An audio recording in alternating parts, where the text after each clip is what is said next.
Welcome to this first demo. Today we will be looking at a product bot for a shoe store. So let's get started. As you can see, it's integrated to WhatsApp. This is a test account for Ivy Flow, and the bot is already integrated there. So users would now be able to interact with it over WhatsApp and basically order shoes in this case, but it's just a demo that's applicable to many other instances. So it's just based around creating an order. So if your business is something that revolves around a lot around orders or around bookings or something like that, this is very relevant to you. So let's get started and just start by saying hi to the bot and then waiting for it to respond. So obviously it doesn't respond immediately. It takes just a few seconds, but then again, that's just like any other natural human being, and we don't want to also make it seem too automated to the users that it responds immediately. But basically what's happening within that time is that the bot, if it hasn't been chatted with or interacted with within the last 2 or 3 hours, it goes into what's called sleep mode, just to kind of preserve bandwidth on the site that it's hosted on. But then as soon as it's chatted on, it just takes a little bit of time a few seconds to come alive, like you've just seen. So it already knows me. I've previously placed an order, so as you can see, it remembers. Obviously my name is not Jerome, but it remembers the fictitious name that I used. So that's another feature of the bot. It's able to remember users and make them feel more connected, more in sync with the business, with the company, because it can it kind of gives them this picture that they are welcome and they are a regular kind of person who's expected, which hopefully can also increase your lifetime value. So let's get this started. So I want to order a pair of shoes, right? So then it's going to respond accordingly. Look, I've started a new order. Click add item below to add your first item. Great. So yeah, let's go ahead and add an item. The whole purpose of these buttons is that users can click them, making things simple for them so that they don't have to type out I want to add an item now. It just makes the process much faster. So if you click this, it will obviously go to adding an item, but in case the user also wants to type it out, they can say I want to add an item.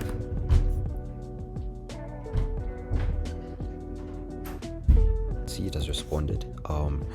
Now with this, usually we would want to have an external kind of system, maybe a PDF that clients already have access to. Of course, the best would be a website that has all the information. So in this case, it would have all the items in stock, their prices, all of that. If this was maybe a restaurant, it would have the menu, all of that. If this was maybe a courier system, it would have all the charges for the different weights that could be and sizes of packages, etc. So you want to have an external source that people can look at and kind of know what items you have, so that when they come to the bot, it's like an interaction of I want to buy this, or I want to order this, I want to get this. But of course, you can also implement that in the bot, where they ask the bot what do you have, what do you guys have, or they even ask the bot to recommend stuff, which is a really cool feature as well. But that's a bit more complex. So just in this simple use case, the user would already know. So I already know that maybe one of the shoes in stock is the Adidas Sambas, right? So that's the shoe that I want. And then what you can also add is basically every business has its kind of different way of collecting orders. So each order will have its different things that come along with it, right? So in this case, when you're trying to buy shoes, you want to get a shoe that's maybe in your size or maybe in your color. So then you can also add those to the process, where the user gets to select a size, gets to select a color. It would allow the user to select a booking for select the details of the booking, such as maybe the location. This is for maybe a meeting, or maybe the platform to be used if it's online. And so you can add all these other nits and bits to the actual order or booking or whatever it is. So in this case, shoe size, let's go with size 41. Then it goes ahead, it processes all that information, and then as you can see, it has added it to the order. It has listed what's on the order and the price as well. So the user gets a summary of everything, what they put on the order, the size they got, and the actual cost. So let me go ahead and add a few more products to the order and then show you something else that's really cool. as you can see, we now have 3 items in the order over here. Once again, the user can choose an option below by coming here and then either restarting the order, canceling the order, removing an item, adding an item, or submitting the order, or they can just enter it over here. So in this case, I actually want to remove an item. So I want to remove an item from the order, and this is all on WhatsApp, so it's a very straightforward experience for the user. I mean, who doesn't have WhatsApp in this day and age? And then also number 2, it's perfectly connected to a database of all the items that you have in stock, so we can also create what is known as a portal where you can update the items in stock, their prices, etc., so that users who are interacting with it on WhatsApp also have the latest updates in terms of the products, the sizes, what's in stock, all of that, so that you don't come into any issues when people place orders for stuff that is not there. So which item do we want to remove? Let's remove the Puma sweat.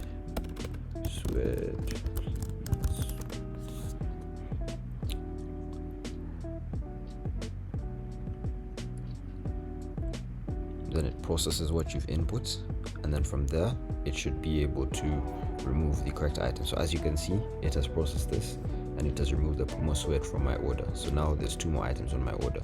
So now that we've done that, let's go ahead and submit the order. Once again, they can select it from here or they can type it out. So this time it's selected just to save a bit of time. So submit order, and then it's going to take you along the regular process. Now if you remember what I said at the very beginning, let's go ahead and submit the order. If you remember what I said about at the very beginning about how it remembers the user, as you can see, it has asked, should I put the order under the name Jerome Crane? That's because the last time I placed an order, that's the name that I used. But you can always select, for example, you want to use a different name if the user is placing another order. So it's this kind of thing that makes things really efficient, really simple, and really quick for users placing the order, but then also saves you a lot of time, because you can imagine if this was over the phone, then you'd be asking someone who has maybe ordered from your store already 5 times, what name should I place the order under? Or maybe, as you can see with the next question, it's gonna ask for the phone number. It's gonna say, you might be having to ask them again, what phone number should I place the order under? So you're just asking the same question again and again, when really, if you have something like this where the bot can remember users, it makes the experience so much faster, so much quicker for both you and for the user. So let's go ahead and yes to everything. If I selected no, it will prompt me to enter another number, but for the purposes of just speeding up this video, we can select yes. So as you can see, the order has been sent to the store and it has generated an order ID, and then we'll call to confirm shortly, because once the order reaches the store, obviously now a real human needs to call and contact the user, right? However, there's also other really cool stuff called voice agents that we can use to do that, but that's for another video. So now what I want you to look at is, if we come over here, right, this is now what's known as the Airtable. It's an online database. Basically, you can put databases on it, and basically what will happen is that the order comes in automatically and lands here. So you don't always have to reload, but I just like to reload to keep things moving as quick as possible. And as you can see, there's a new order over here with an order ID of 929599. Going back to the WhatsApp thing, you can see that my order ID was 929599. So from WhatsApp, their order has been automatically synced and has come over here.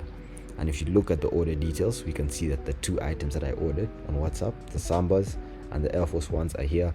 The total cost is here, and my name is here as well, and my phone number, and a few other details that will come in handy later. So from here, then whoever's in store just has to manage this order. For example, they see this order's come in. There's also automations that we set up so that they automatically get alerts for new orders, but basically they'll just call this phone number, confirm the order. In this use case, obviously this is applicable to many different industries, and it would be structured in different ways depending on your sales process. But from here, you move the order to the next stage, for example, after you have called and confirmed that the order is there. And then what's really key about this is that the user gets updates depending on where the order is, right? So you can either do that by automation, so as soon as I move the order, the user sent an update, or what we could do instead is just not send the user any updates, but in case they ask, they get an update. So if you come back over here and I ask where is my order, right, it's gonna check in the Airtable database at what stage the order is in and update me. So as you can see, we are packing your order and it will be dispatched soon. In other words, the order has already been confirmed and it's now just undergoing packing. But if we move the same order again to the next stage, dispatched, and then maybe like 30 minutes later the user still is a bit anxious, they haven't received their order yet, and they say, I'm still waiting for my order, when is it arriving, right? And then the bots will once again check and report back to the user, your order has already left our store and it's making our way to you. As you can see, the order has already been dispatched. And then when it moves to deliver, the same thing, and the bot would reply with your order has already been delivered. So for example, if the user says something like thank you, I've received my order, the bot would acknowledge and all of that. So it's a very, very cool system, keeps everything in sync. And then another really cool thing is that over time there's an automation setup that when an order reaches delivered at a set time during the day, so let's say at midnight of every single day, it would process all the orders in batch that are in the delivered section, and it would update a spreadsheet so that now you have data that you can use for the purposes of growing your business. So let's come over here into the sheet so I can show you what it looks like.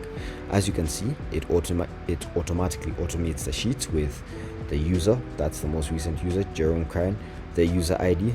These are all other tests that I was running, but you can see the phone number will be there, the products, the number of products ordered, because I've ordered multiple products from this one name under this one user ID. So as you can see, it even creates a database of all your customers and their total orders, how many items they've ordered, the total amount they spent automatically from this data over here. And then if you come into sales, it also logs each and every order that you place. So as you can see, this is the most recent order we've just placed, 929599, for a total product count of 2. Remember, there are 2 shoes, and then 2 pairs of shoes, and then the total order amount and the actual details are over here. So you can see that all of that updates here. And then anytime a new user places an order, it also adds them as a new customer here automatically. And then you can also have the database of products here. Right now it's very short, very minimal, because this is just for testing purposes, but you can imagine you'd have a whole database of maybe 100 products, and then you'd have their details. It will automatically tell you how many products have been sold by looking at the sales of each. So here you can see it counts how many Nike Air Force Ones have been sold in total by looking at the sales, and I'm not going to count it with you because that's a bit boring, but yes, it counts. It looks for the words Nike Air Force One over here and then counts how many times that appears. Even better, we also create automations to generate data for you. So basically functions and formulas on spreadsheets that you have data that's actually meaningful. Because right now this data, yes, it's there, but it doesn't mean anything, right? It doesn't tell us anything that can help us develop the business in a better way or make any business decisions. So over here we have the sales tab. This is just a very simple thing we created as well. Basically it just does a few calculations that are usually useful in a business perspective, but it's not limited to this at all. It is very extensive. There's so much we can do on spreadsheets, so many formulas we can bring in, but just for the purposes of simplifying things, you can see it's over here. It counts the total orders made. If you go to sales, you can see there's 20 records and the first record is number 1, so obviously that means there's 19 orders. So you can see that it is accurate, it is correct. It calculates the total revenue, total customers that we have, as you can see, and then it also goes ahead and calculates the total amount of products sold, average customer orders. So this is useful data, for example, if you want to understand how many orders each customer spends on average. The average order quantity is here, and then the customer lifetime value, that's another useful one. It basically tells you the average of how much each customer has spent, so that you can kind of use that for marketing and understand. It's a very marketing related term, so those of you who are into marketing, you'll understand the importance of knowing your customer lifetime value, and then also the average order value, and just the stuff that you need to know. And then as you can see, another one, it can show you the best selling product, by analyzing the sales data here. So this is just a few things that it can do, but it's if we wanted to show you everything that spreadsheets can do, honestly, it would take up all the space here. But just for the purposes of simplifying this call, I decided to just put a few things in. So that's basically it. And as you can see, that entire process is automated, stemming from WhatsApp all the way to the data in the spreadsheet.